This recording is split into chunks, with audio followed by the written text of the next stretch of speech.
Guys, welcome back. So Manipal entrance test यानी MET के phase 2 की जितनी भी डेट्स थी वो फाइनली लाइव हो चुकी है। सो आज की वीडियो स्पेसिफिकली उन स्टूडेंट्स के लिए जो मणिपाल की किसी भी कैंपस में एडमिशन लेना चाहते हैं, क्योंकि आज हम MAHE मणिपाल यानी Manipal academy of higher education के अंडर जितने भी कैंपसेस आते हैं उनको जो है डिटेल में डिस्कस करने वाले एंड स्पेशल फोकस रहेगा इनका मेन कैंपस जो कि है MIT मणिपाल। सो स्टार्ट करते हैं। सो देखो, मणिपाल यूनिवर्सिटी के इनके काफी सारे कैंपसेस हैं। MIT मणिपाल इनका मेन कैंपस है, then MIT Bangalore, Manipal university Jaipur and then Sikkim Manipal. So ये इनके इंडिया के कैंपस है एंड देन एक इनका दुबई में भी कैंपस है। सो ये है इनके डिफरेंट कैंपसेस। अब जो इनका मेन कैंपस है विच इज MIT मणिपाल, उसको जो है थोड़ा डिटेल में डिस्कस करते हैं। सो MIT मणिपाल की अगर बात करें तो ये कर्नाटका में आपका कैंपस लोकेटेड है। एस्टैब्लिश हुआ था इन 1957। प्राइवेट यूनिवर्सिटी है आपकी। NIRF इंजीनियरिंग में अगर रैंकिंग देखी जाए तो 59th पोजीशन पर आता है। टोटल यूजी स्टूडेंट्स जो है यहाँ पे 8226 स्टूडेंट्स रहे हैं अब तक, और इनमें से 6306 यानी क्लोज टू 76% जो है वो मेल स्टूडेंट्स रहे हैं एंड 23% इनके फीमेल स्टूडेंट्स रहे हैं। आउटसाइड स्टेट यानी कर्नाटका के बाहर के अगर आप देखें तो 77% यानी मैक्सिमम पॉपुलेशन आउटसाइड स्टेट ही है। And then within state within Karnataka यहाँ पे 20% है। आउटसाइड कंट्री यहाँ पे 2% है, यानी आउटसाइड इंडिया में 2% स्टूडेंट्स जो है आउटसाइड इंडिया से भी एडमिशन लेते हैं। सो ये इनका एक ओवरव्यू है of the main campus which is MIT Manipal. So ये मेन कैंपस आ जाता है। उसके बाद अगर बात करी जाए इसी कैंपस का सबसे important factor which is placement. So placement stats एक बार डिस्कस करते हैं। 24 वाला डेटा है हमारे पास, 23 का है, 22 का है। सो लेटेस्ट डेटा जो है वो डिस्कस करते हैं। जो बैच 24 में पास आउट हुआ था उसमें टोटल 2000 स्टूडेंट्स जो है, क्लोज टू 2000 स्टूडेंट्स एडमिट हुए थे। उनमें से 1755 स्टूडेंट्स हैं जो कि ग्रेजुएट हुए हैं। अब जो ग्रेजुएट हुए हैं उनमें से 1140 स्टूडेंट्स प्लेस हुए हैं एंड 288 स्टूडेंट्स जो है वो उन्होंने हायर स्टडीज़ के लिए ऑप्ट करा है। अब ये जो प्लेस हुए स्टूडेंट्स उनका अगर आप टोटल में से कैलकुलेट करें तो प्लेसमेंट रेट आपका आता है 77.71%। एंड यहाँ पे ये जो 77% है उस परसेंटेज का अगर आप मीडियन CT से निकालते हैं दैट इज 8.5। सो डिसेंट यहाँ पे आपको पैकेजेस देखने को मिलते हैं। प्रीवियस ईयर में अगर आप कंपेयर करते हैं तो उससे पहले 8.8 था एंड देन 8 था। सो स्टेबल है आपके पैकेजेस। एंड प्लेसमेंट रेट की अगर बात करें उससे पहले प्रीवियस ईयर में 23 में 82.14 था एंड उससे पहले 66% था। So both the placement rate and median CTC आपको यहाँ पे अच्छी जो है देखने को मिलती है। देन अब हमने मीडियन पैकेजेस देख लिए तो एक बार एवरेज पैकेज भी डिस्कस करते हैं। सो एवरेज पैकेज अगर बात करें तो यहाँ पे इन्होंने कंपोनेंट वाइज डिवाइड करा है। फॉर एग्जांपल अगर टॉप 50 ऑफर्स की बात करें, टॉप 50 जो स्टूडेंट्स को ऑफर्स दिए गए उनका अगर आप सिर्फ कैलकुलेट करते हैं एवरेज CTC तो वो आपका 30.70 LPA आता है। देन टॉप 100 ऑफर्स का देखें तो 26.32, टॉप 150 ऑफर्स का 23.60, टॉप 200 ऑफर्स का 22.01 एंड टॉप 250 का 20.60। इस तरह से इन्होंने कैटेगराइज करा है depending upon the number of offers. So ये आपका एवरेज CTC आ जाता है।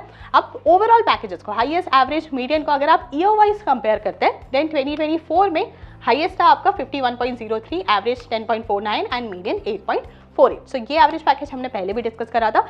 इसी का सेम अगर आप 2025 का डेटा देखते हैं दैट इज 69.25 इनका हाईएस्ट आ जाता है, एवरेज 12.31 एंड मीडियन आपका आ जाता है 10.05। सो इस तरह से जो है ये आपका overall average packages and highest and average median का कंपैरिजन आ जाता है अक्रॉस ईयर्स। सो ये थे आपके पैकेजेस।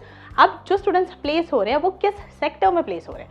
सो एक बार सेक्टर वाइज डिवीजन देखते हैं। तो यहाँ पे आपका रिक्रूटिंग कंपनीज का डोमेन डिवीजन आ जाता है, किस सेक्टर में वो स्टूडेंट्स प्लेस हो रहे हैं। सो सबसे पहले आपका आता है कोर IT में। सो मैक्सिमम जॉब्स जो BTech स्टूडेंट्स करते हैं वो मैक्सिमम आपका कोर IT में आता है। सो उसमें आपको यहाँ पे 27% देखने को मिलेगा। देन कोर इंजीनियरिंग ब्रांचेस जितने भी आपके सिविल हुए, मैकेनिकल हुए या जो भी ब्रांच स्पेसिफिक है उसमें कोर ब्रांचेस में कितनी प्लेसमेंट्स हुई है स्पेसिफिक कंपनीज में, वो आपका 26% आपको देखने को मिलता है। कंसल्टिंग में आपको 14% दिखेगा, फिनटेक में आपको 12%, एनालिटिक्स में आपका 7%, हेल्थ केयर में 6%, FMCG में आपको 4% एंड ITES जो भी IT सेक्टर रिलेटेड BPO हुआ, कंसल्टिंग हुआ, उसमें भी आपको 4% देखने को मिलता है। सो ये आपका जो है सेक्टर वाइज डिवीजन आ जाता है। यहाँ पे ध्यान देने वाली चीज़ है core engineering. Core engineering branches अगर आप सिविल, मैकेनिकल जैसे ब्रांचेस ले रहे हैं या रिसर्च सेंट्रिक ब्रांचेस ले रहे हैं, बायोमेडिकल, बायो इंजीनियरिंग, देन ये चीज़ है, ये परसेंटेज है that you have to take care of whichever college that you are going.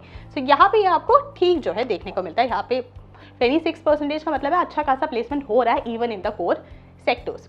अब एक बार कैंपस वाइज कट ऑफ देखते हैं। So main campus MIT Manipal से स्टार्ट करते हैं। सो यहाँ पे आपको BTech computer science and engineering में 5606 is the maximum closing rank. अब यहाँ पे देखो जितने भी मणिपाल के कैंपसेस हैं उन सभी में आपको एडमिशन मिलता है on the basis of Manipal entrance test MET।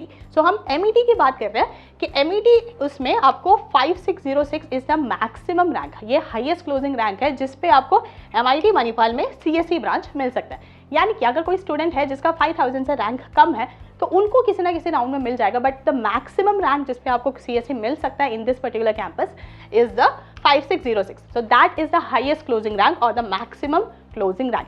Similarly बाकी ब्रांचेस की अगर देखा जाए तो computer science and financial technology में 5.8 के आता है आपका, मैथमेटिक्स एंड कंप्यूटिंग में 6 के, इलेक्ट्रॉनिक्स एंड कम्युनिकेशन इंजीनियरिंग में 7.3 के, इलेक्ट्रॉनिक्स इंजीनियरिंग VLSI डिज़ाइन में 8.8 के, इलेक्ट्रिकल एंड इलेक्ट्रॉनिक्स इंजीनियरिंग में 14 के, एरोनॉटिकल इंजीनियरिंग में 16 के, इलेक्ट्रॉनिक्स एंड इंस्ट्रूमेंटेशन इंजीनियरिंग में 16 के, साइबर फिजिक्स सिस्टम में 17.3, मैकेट्रॉनिक्स इंजीनियरिंग में 17.8 के, बीटेक बायोटेक में 19.5 के, मैकेनिकल इंजीनियरिंग में 19.6 के, केमिकल इंजीनियरिंग में 22.4 के, ऑटोमोबाइल इंजीनियरिंग में 22.8 के, बायोमेडिकल इंजीनियरिंग 25.4 के, इंडस्ट्रियल इंजीनियरिंग 28 के एंड सिविल इंजीनियरिंग 30 के।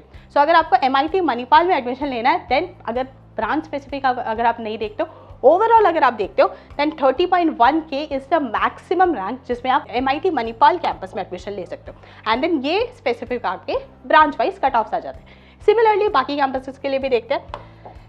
MIT बैंगलोर जो कि इनका रीसेंट कैंपस है उसमें अगर देखा जाए तो सेम आपका यहाँ पे भी हम मैक्सिमम क्लोजिंग रैंक डिस्कस कर रहे हैं। CSE में आपका 13 के आ जाता है, इलेक्ट्रॉनिक्स एंड कम्युनिकेशन इंजीनियरिंग 14.5 के, इलेक्ट्रॉनिक्स एंड कंप्यूटर इंजीनियरिंग 16.5 के, VLSI में 19.2 के and robotics and artificial intelligence 18.5 के।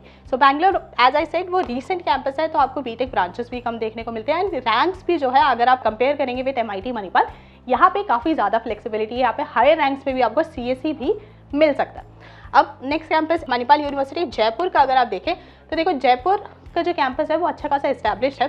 So computer science and engineering में 39 के, रोबोटिक्स आर्टिफिशियल इंटेलिजेंस 42 के, मैकेट्रॉनिक्स 46.9 के, केमिकल इंजीनियरिंग 48.7 के, VLSI डिज़ाइन 49.3 के, मैकेनिकल इंजीनियरिंग 49.9 के, सिविल इंजीनियरिंग 50.7 के, computer science and bio sciences 51.2 के, इलेक्ट्रिकल एंड कंप्यूटर इंजीनियरिंग 52 के, बायोटेक्नोलॉजी 52.4 के, इलेक्ट्रॉनिक्स एंड कम्युनिकेशन इंजीनियरिंग 52.7 के इज द मैक्सिमम या फिर हाईएस्ट क्लोजिंग रैंक जिसमें आपको मणिपाल यूनिवर्सिटी जयपुर में एडमिशन मिल सकता है। इसके अलावा जो दूसरे ब्रांचेस है एक बार उनका भी डिस्कस करते हैं। So same Manipal university Jaipur में ही अगर आप इलेक्ट्रिकल एंड इलेक्ट्रॉनिक्स पे देखें तो 40.9 के, सिविल इंजीनियरिंग 43.9 के, मैकेनिकल इंजीनियरिंग 44.7 के, कंप्यूटर साइंस एंड टेक्नोलॉजी 46.8 के, कंप्यूटर साइंस एंड इंजीनियरिंग 50.4 के, VLSI डिज़ाइन 50.7 के, computer science and engineering data science में 51.4 के, आर्टिफिशियल इंटेलिजेंस ML में 52 के, कंप्यूटर साइंस एंड IT में 52 के, IoT साइबर सिक्योरिटी 52.5 के, इलेक्ट्रॉनिक्स एंड कम्युनिकेशन 52.8 के।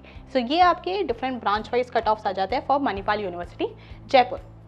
अब बात करें अगर इनके, जैसे मैंने आपको बताया एक कैंपस इनका बाहर भी है। सो दुबई वाले कैंपस की अगर बात करें माही दुबई की, सो यहाँ पे बीटेक सिविल इंजीनियरिंग में 37.5 के, मैकेनिकल इंजीनियरिंग 40.8 के, मैकेट्रॉनिक्स इंजीनियरिंग 43.1 के, computer science and financial technology 45.9 के, इलेक्ट्रिकल एंड इलेक्ट्रॉनिक्स इंजीनियरिंग 46.5 के, कंप्यूटर साइंस इंजीनियरिंग 49.1 के, डेटा साइंस एंड इंजीनियरिंग 49.6 के। सो ये आपके हाईएस्ट क्लोजिंग रैंक्स आ जाते हैं for the different branches and different branches ये आपके माही दुबई कैंपस में अवेलेबल है। सो ये आपके डिफरेंट कैंपसेस के ब्रांच वाइज कट ऑफ्स आ जाते हैं।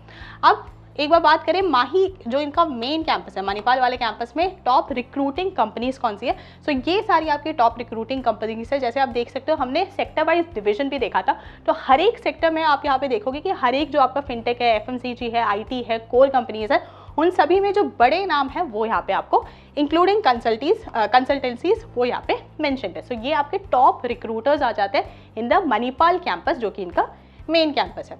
अब आगे बढ़ते हैं। अब जैसे मैंने आपको बताया कि फेज़ 2 के जो डेट्स है वो फाइनली आउट हो चुके हैं। सो फेज़ 1 जो है वो ऑलरेडी कंडक्ट हो चुका है, तो एक बार फाइनली जो इनके डेट्स है उनको भी डिस्कस करते हैं। सो लास्ट डेट जो थी दैट वाज मार्च 15, फेज़ 1 जैसे मैंने आपको बताया वो ऑलरेडी हो चुका है, 13 एंड 14 अप्रैल को था।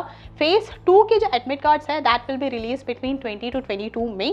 फेज़ 2 आपका कंडक्ट होगा बिटवीन 23 to 24 एंड काउंसलिंग आपकी स्टार्ट होगी from the second week of June. So June second week से आपकी जो काउंसलिंग है for different campuses of Manipal university वो आपकी स्टार्ट हो जाएगी। सो जिन स्टूडेंट्स ने फेज़ 2 के लिए अप्लाई करा उनके लिए ये डेट्स बहुत इंपॉर्टेंट है। आपके एडमिट कार्ड्स कुछ ही दिन में लाइव हो जाएंगे and then 23rd and 24th को आपका फेज़ 2 एग्जाम कंडक्ट कराया जाएगा। अब एग्जाम की अगर बात करें, जो स्टूडेंट्स एग्जाम देने वाले हैं उनके लिए बहुत इंपॉर्टेंट इन्फॉर्मेशन होने वाली है।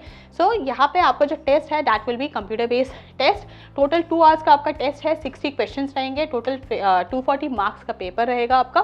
टाइप ऑफ क्वेश्चंस की अगर बात करें तो MCQs होंगे and numerical answer type questions होंगे। मार्किंग स्कीम की अगर बात करी जाए, हर एक करेक्ट आंसर के लिए +4 नंबर आपको दिया जाएगा एंड -1 आपका डिडक्ट होगा in case of all the wrong answers. Sections की अगर बात करें तो एग्जाम में mathematics, physics, chemistry and English, so PCM plus English के आपके डिफरेंट सेक्शंस रहेंगे and across all the sections total आपका 240 मार्क्स का पेपर रहेगा।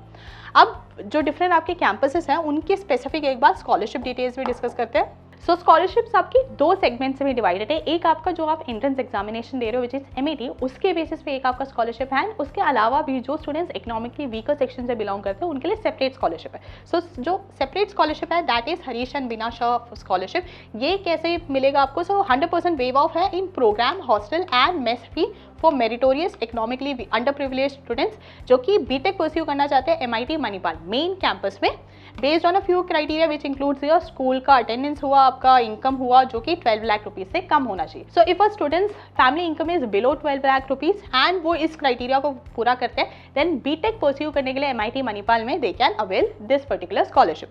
अब इसके अलावा जैसे मैंने बताया MET के स्कोर के बेसिस पे भी होता है। सो फीशिप स्कॉलरशिप, अचीवमेंट स्कॉलरशिप्स 100% यहाँ पे भी आपको कोर्स फी वेव ऑफ आपकी हो जाती है based on your MET ranks. So depending upon different ranks आप किस सेगमेंट में फॉल करते हो अप टू 100% आपकी कोर्स फी वेव ऑफ हो जाती है। सो स्टार्टिंग आपकी हो जाती है यहाँ पे 20% से लेकर 100% तक, डिपेंडिंग ऑन आप कौन सी कैटेगरी में फॉल करते हो आपको यहाँ पे ट्यूशन फी भी वेव ऑफ हो जाती है।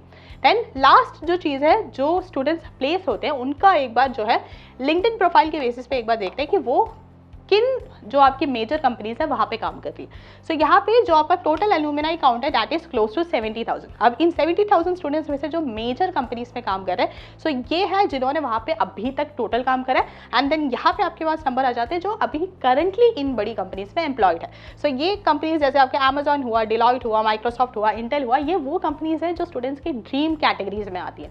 सो इन ड्रीम कैटेगरीज के कंपनीज में अगर आप देखो, अमेजॉन में फॉर एग्जाम्पल अगर बात करें सो यहाँ पे अभी तक 1.8 के स्टूडेंट्स रहे जो कि मणिपाल कैंपस से रहे हैं एंड यहाँ पे काम करा है उन्होंने and currently there are 636 students हुआ वर्किंग। सिमिलरली डिलॉयट में 534, माइक्रोसॉफ्ट में 360 एंड इंटेल में 299। Now why these numbers are important? So यहाँ पे देखो ये नंबर्स हम इसलिए दिखाते हैं क्योंकि अगर आप किसी भी कंपनी में अप्लाई कर रहे हैं there is always a consideration for the alumni. अगर आपको रीच आउट करना है किसी को, अगर आप लिंक्डइन पे रीच आउट कर रहे हो, अगर आप नौकरी पे रीच आउट कर रहे हो then you will always have कि you are belonging to the same college. आपके वहाँ से एलुमनाई पास आउट हुए हैं तो वो आपको थोड़ा सा एडवांटेज मिलता है कि आपके ही सेम कॉलेज से, सेम यूनिवर्सिटी से ऐसे लोग हैं जो वहाँ पे काम कर रहे हैं एंड आप उनको रीच आउट कर सकते हो। So this was all the information about Manipal academy of higher education, specifically focusing on their main campus which is MIT Manipal.